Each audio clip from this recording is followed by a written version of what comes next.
बघावंसं वाटायचं, पण ते धाडस कधी झालं नाही. आणि जरी समोर गेल्यानंतर तिथं मस्त सराव केलेला असतो आणि तिथे गेल्यानंतर बोलती काय बोलत धडधड ते मोठा असा पंप सुरू व्हायचा है ना.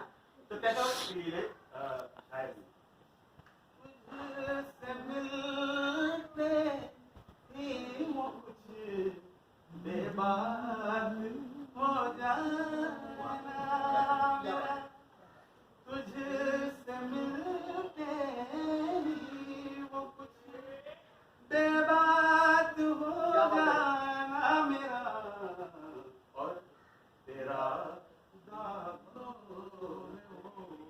उंगली दबाना याद है हमको अब तक आशिकी का वो ज़माना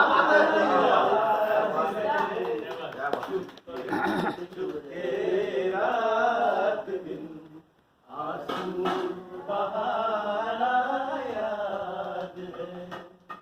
सुरू केलं मला एकच कडवं होतं. पूर्वीच्या काळी असं असायचं की जाताना मी जाणीवपूर्वक काय शिक्षक असल्यामुळे जरा स्पष्टीकरण करायची सवय म्हणून सांगतोय की ती कुठेतरी खिडकीत उभी आहे, गॅलरीत उभी आहे आणि